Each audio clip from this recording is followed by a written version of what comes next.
Kita masih ada di dalam hari-hari di sekitar Natal, dan saya ingin mengajak saudara untuk membahas sesuatu yang mungkin kalau tidak diperhatikan tidak terlihat aneh, tetapi pada waktu diperhatikan terlihat aneh. Yusuf dengan Maria itu hubungannya bagaimana pada waktu Maria didatangi oleh malaikat yang mengatakan dia akan mengandung? Kan dikatakan mereka itu bertunangan. Lalu bagaimana Yusuf menceraikan tunangan? Maunya kan begitu ya. Mau menceraikan tunangan, diam-diam. Kalau tunangan kan cuma diputuskan, bukan diceraikan ya. Istri baru diceraikan, tapi ini menceraikan tunangan. Ini suatu istilah yang aneh kan? Lalu akhirnya malaikat menyuruh dia menikahi. Nah, padahal di awal sudah dikatakan itu istri. Menikahi istri ini apa maunya? Kalau menikahi tunangan masuk akal. Saudara, mari kita melihat teksnya ya. Di dalam Matius 1 ayat 18 dan seterusnya kita akan baca ya. Kelahiran Yesus Kristus adalah seperti berikut. Pada waktu Maria ibunya, perhatikan ini sekarang, bertunangan dengan Yusuf. Ternyata ia mengandung dari Roh Kudus sebelum mereka hidup sebagai suami istri. Belum hidup sebagai suami istri, cocok dengan bertunangan. Ya, belum hubungan seks berarti ya. Tapi ayat 19-nya, karena Yusuf suaminya. Kok tidak dikatakan tunangannya, dikatakan suaminya. Seorang yang tulus hati dan tidak mau mencemarkan nama istrinya. Bukan disebut tunangannya. Di muka umum, ia bermaksud menceraikannya. Nah, ini menceraikan istri dengan diam-diam. Nah, kelihatannya kalau dari ayat 19-nya ini kan sudah kawin. Sudah suami, sudah istri, sudah mau cerai. Nah, kita lanjutkan. Ayat 20, tetapi ketika ia mempertimbangkan maksud itu, malaikat Tuhan nampak kepadanya dalam mimpi dan berkata, Yusuf anak Daud, janganlah engkau takut mengambil Maria sebagai istrimu. Loh, kalau jangan takut mengambil Maria sebagai istrimu berarti belum istri kan? Berarti masih tunangan. Jadi ayat 20 cocok dengan ayat 18. Tapi tidak cocok dengan ayat 19. Sebab anak yang di dalam kandungannya adalah dari Roh Kudus. Ia akan melahirkan anak laki-laki dan engkau akan menamakan dia Yesus. Karena dialah yang akan menyelamatkan umatnya dari dosa mereka. Hal itu terjadi supaya genaplah yang difirmankan Tuhan oleh Nabi. Sesungguhnya anak darah itu akan mengandung dan melahirkan seorang anak laki-laki dan mereka akan menamakan dia Immanuel. Yang berarti Allah menyertai kita. Sesudah bangun dari tidurnya, Yusuf berbuat seperti yang diperintahkan malaikat Tuhan itu kepadanya. Nah, ini lagi ya. Ia mengambil Maria sebagai istrinya. Berarti tadinya belum istri. Tadinya tunangan. Ya, tetapi tidak bertumbuh dengan dia sampai ia melahirkan anaknya laki-laki. Dan Yusuf menamakan dia Yesus. Jadi kalau bacaan ini yang kalau dibaca sepintas lalu tidak ada yang aneh. Tapi kalau diperhatikan dengan teliti ada keanehan-keanehan. Dan ini memungkinkan orang lalu dari orang-orang yang anti Kristen atau agama lain menyerang kita. Alkitab itu apa? Ini tunangan atau istri? Sudah kawin atau belum? Ya, jadi saudara, ayat 18 memang menunjukkan mereka masih ada dalam keadaan bertunangan atau belum menikah.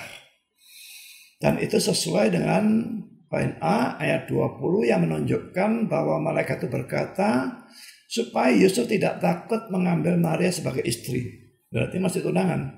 Jangan takut ambil sebagai istri. Cocok lagi dengan ayat 24 poin B yang menunjukkan ketaatan Yusuf terhadap firman Tuhan yang disampaikan oleh malaikat. Di mana dia lalu mengambil Maria sebagai istrinya, berarti tadinya belum istri. Tadinya tunangan. Nah, yang jadi masalah ini ayat 19-nya yang tidak cocok dengan ayat 18, 20 maupun 24 di atas. Karena dalam ayat 19 ini Yusuf disebut suami dan Maria disebut istri, dan juga ada istilah mau menceraikan dengan diam-diam. Semua ini kelihatannya menunjukkan mereka itu sudah menikah. Saudara, kelihatan kontradiksi? Sebetulnya saudara, hal-hal yang kelihatannya bertentangan ini bukan bertentangan. Ini bisa dimengerti, bisa diharmoniskan kalau kita mengerti tradisi di tempat itu pada zaman itu. Dan saudara, salah satu penafsir yang paling hebat kalau sudah urusan tradisi pada zaman Alkitab, itu adalah William Barclay. Ini saya tunjukkan buku tafsiran William Barclay yang saya punya elektroniknya. Dan ini yang dia katakan ya.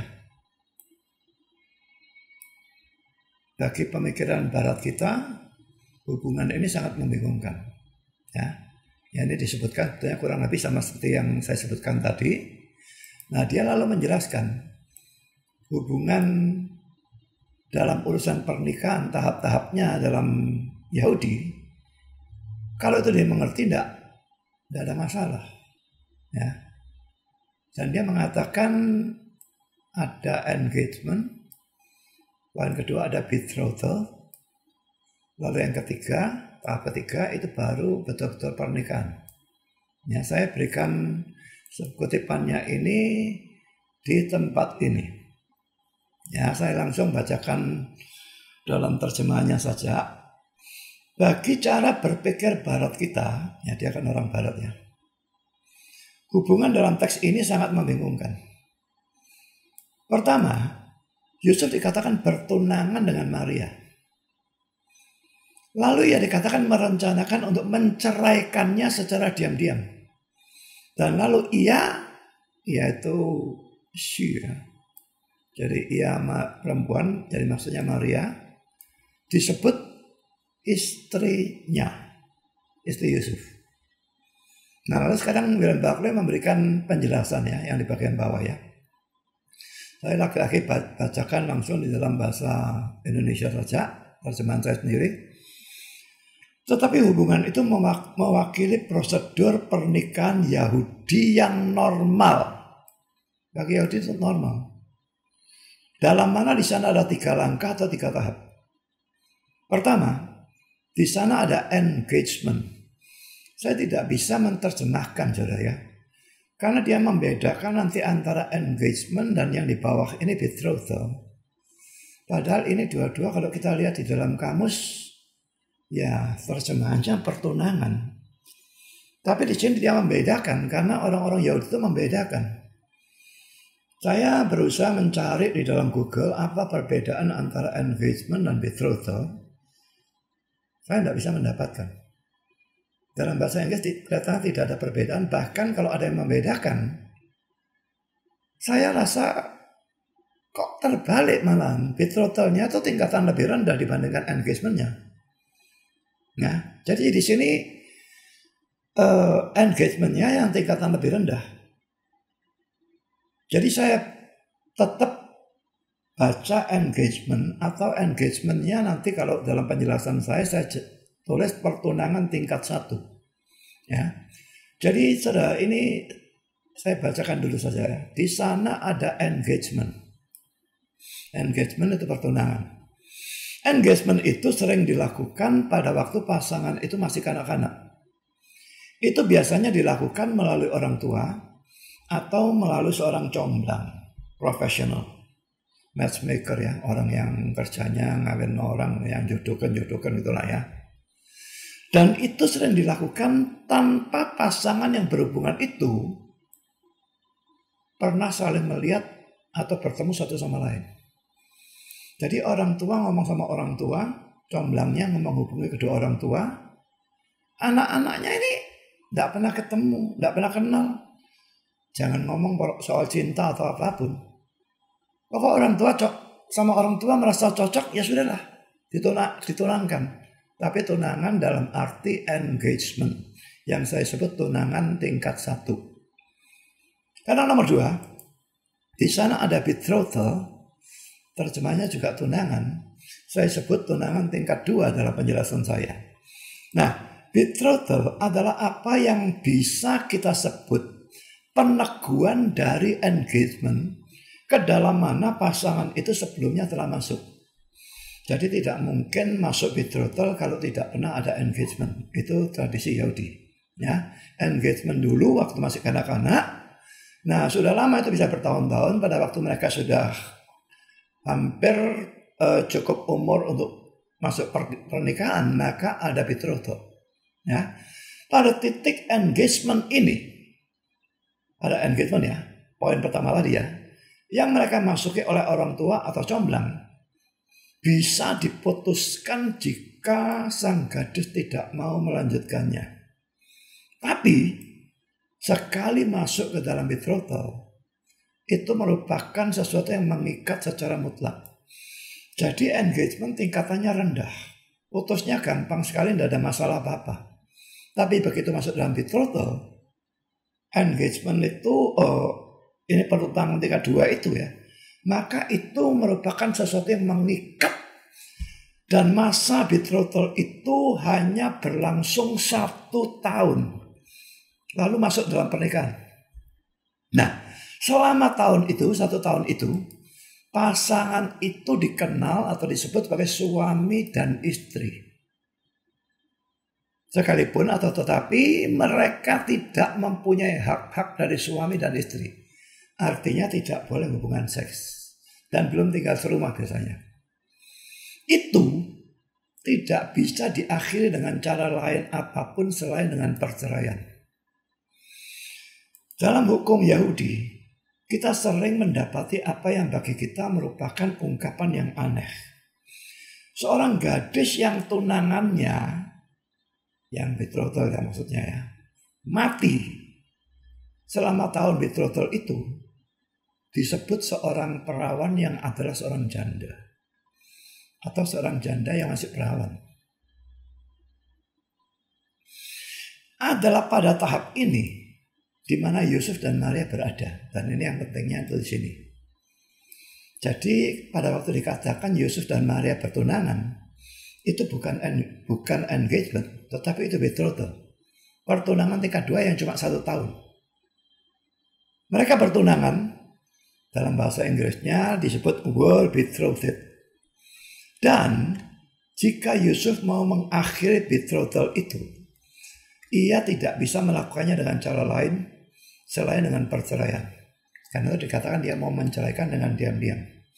Dan dalam tahun betrothal itu, Maria secara sah atau hukum dikenal sebagai istrinya.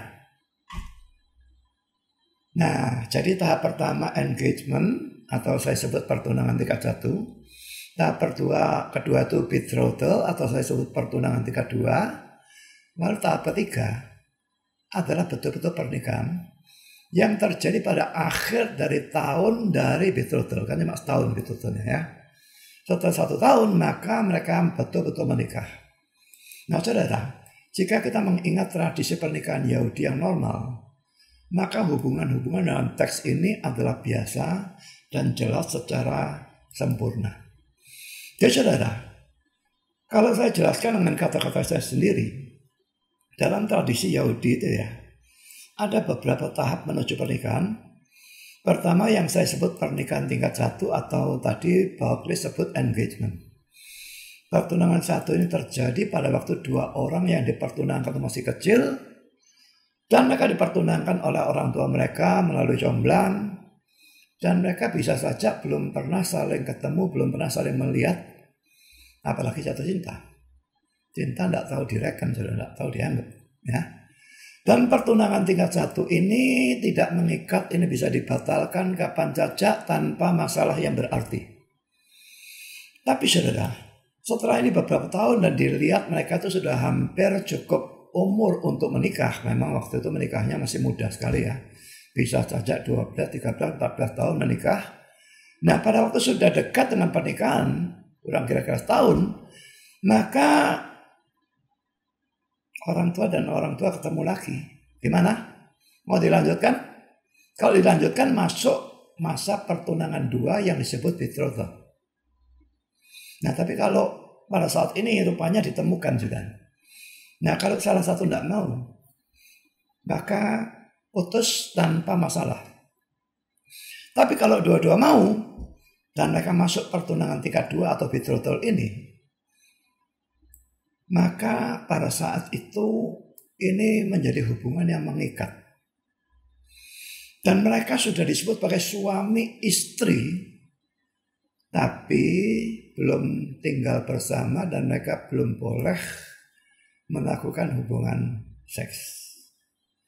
Dan ini begitu mengikat sehingga dalam tradisi Yahudi pada saat itu pemutusan pertunangan tingkat 2 atau betrothal itu dianggap sebagai perceraian. Dan itu dianggap sebagai dosa. Pertunangan 2 ini hanya berlangsung 1 tahun. Dan lalu masuk tahap ketiga, ini yang betul-betul pernikahan. Nah saudara, sekarang kita cek ya, apakah William Barclay ini asal ngomong atau tidak? Sebetulnya dia bisa memberikan dasar kitab suci dan saya tidak mengerti mengapa sama dia tidak diberikan dasar Alkitab, saudara ya. Dan saya akan berusaha memberikan dasar Alkitabnya. Kebenaran dari tafsiran Barclay ini bahwa adanya masa pertunangan tingkat 2 atau betrothal itu sudah disebut suami istri, tapi belum boleh hubungan seks dan sebagainya. Itu ada ayat-ayatnya di dalam Alkitab dan akan saya tunjukkan ini Alkitab Perjanjian Lama.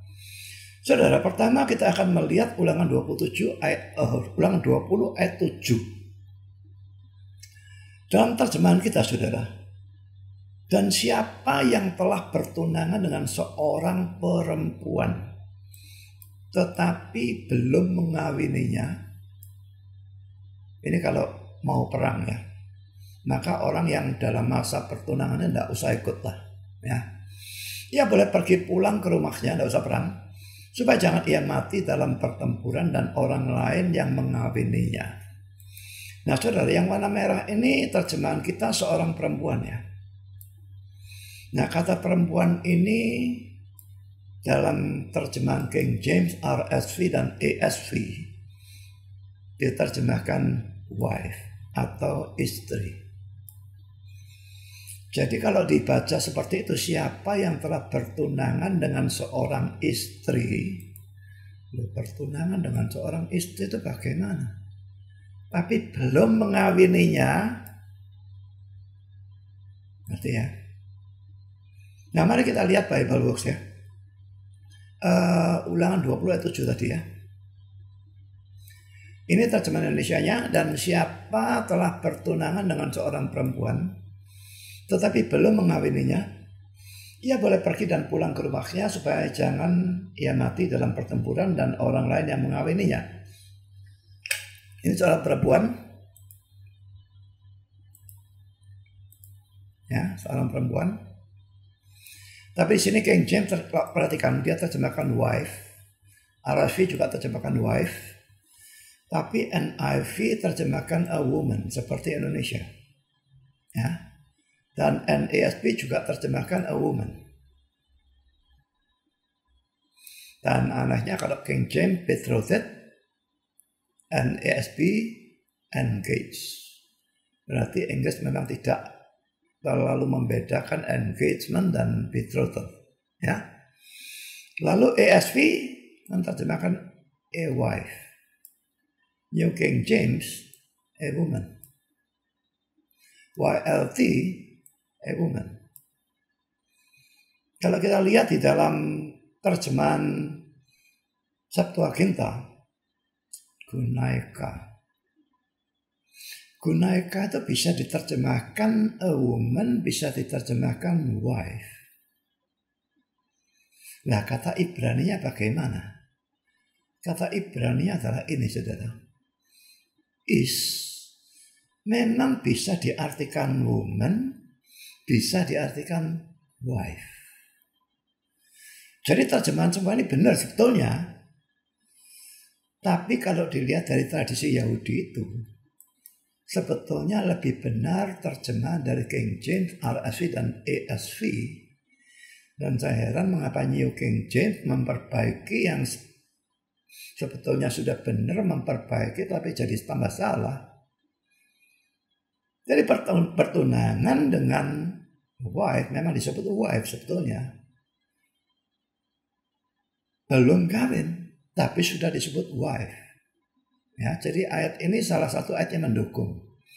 Sekarang kita lihat ayat yang lain ya. Ulangan 22 ayat 23 dan 24.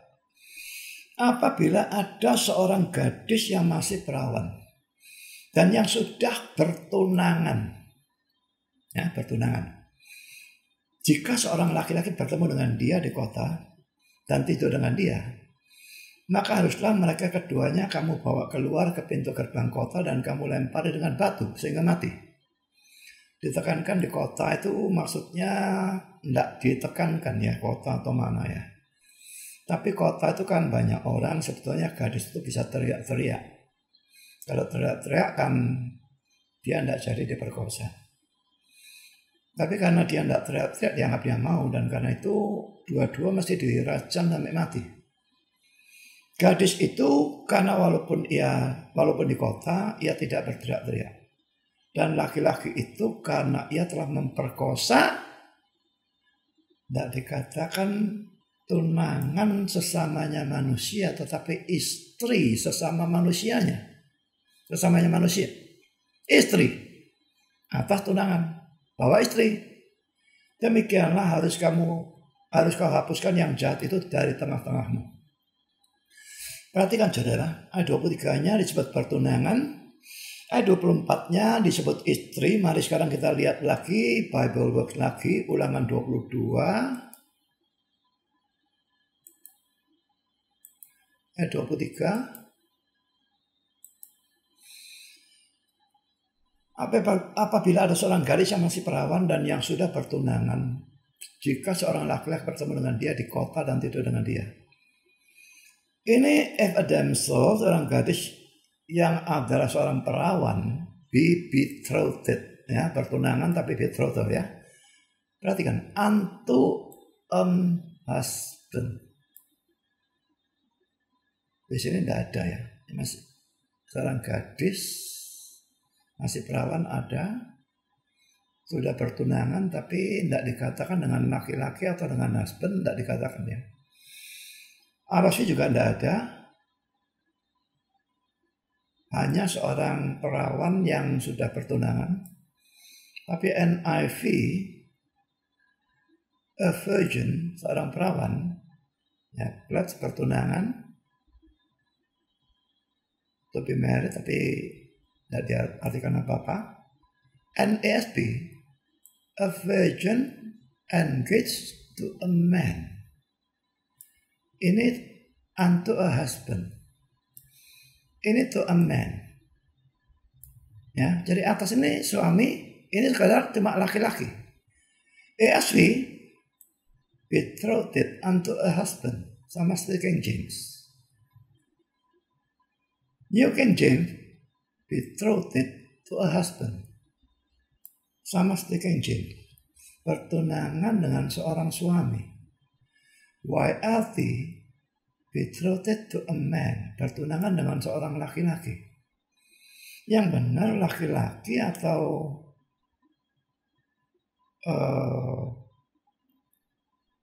suami.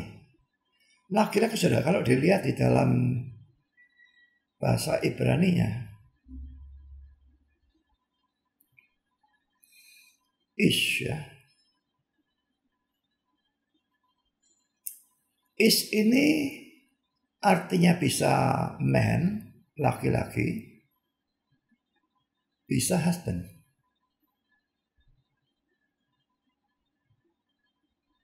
Kalau tadi 20 ayat 7,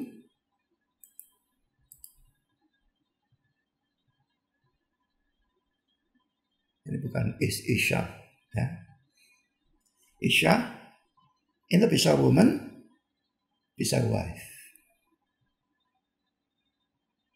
Jadi saudara, di sini ini ayat 23-nya disebutkan bertunangan Ini mungkin ada yang ada tambahnya, ada yang tidak, mungkin ada manusia-manusia yang berbeda. Tapi ada yang menerjemahkan pertunangan dengan seorang laki-laki, ada yang menerjemahkan pertunangan dengan seorang suami. Tapi kalau yang bawah ini, nah kita lihat 22 ayat 24.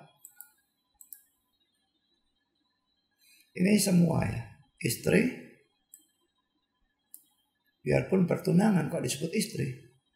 Ini juga istri, ini juga istri, semua istri, tanpa kecuali. Ya, jadi saudara, pertunangan tapi disebut istri, dan kalau ini tambahnya ini benar disebut suami. Yang tadi sini juga pertunangan, yang perempuannya disebut istri, padahal dikatakan belum kawin. Jadi saudara, ini jelas menunjukkan bahwa apa yang dikatakan William Barclay itu benar. Masa pertunangan tingkat 2 itu betul-betul ada. Tunangan tingkat 1 itu engagement, itu tidak mengikat waktu masih kecil, dan itu bisa diputuskan tanpa masalah. Tapi pertunangan tingkat 2 itu betrothal, itu mengikat dan cuma berlangsung 1 tahun sudah disebut suami istri. Dan kalau putus itu disebut cerai.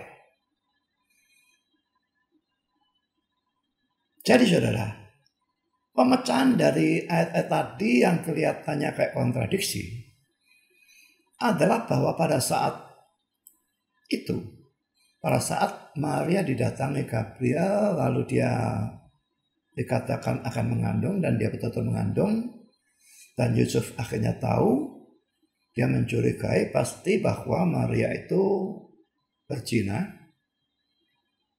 dan dia bermaksud menceraikannya dengan diam-diam. Ayat-ayat yang kelihatan tadi membingungkan sebetulnya tidak membingungkan. Karena pada saat itu Yusuf dan Maria ada pada masa pertunangan tingkat 2 atau betrothal. Karena itu dalam ayat 18 dikatakan pertunangan. Juga ayat 19-nya tidak masalah. Disebut suami, disebut istri, disebut mau menceraikan. Ayat 20 dan 24-nya ini sebetulnya tabrak dengan 19-nya ya, karena disuruh menikahi berarti kelihatannya belum menikah. Ayat 19-nya kelihatan sudah menikah ya. Saya kira sebetulnya 18, 20, 24.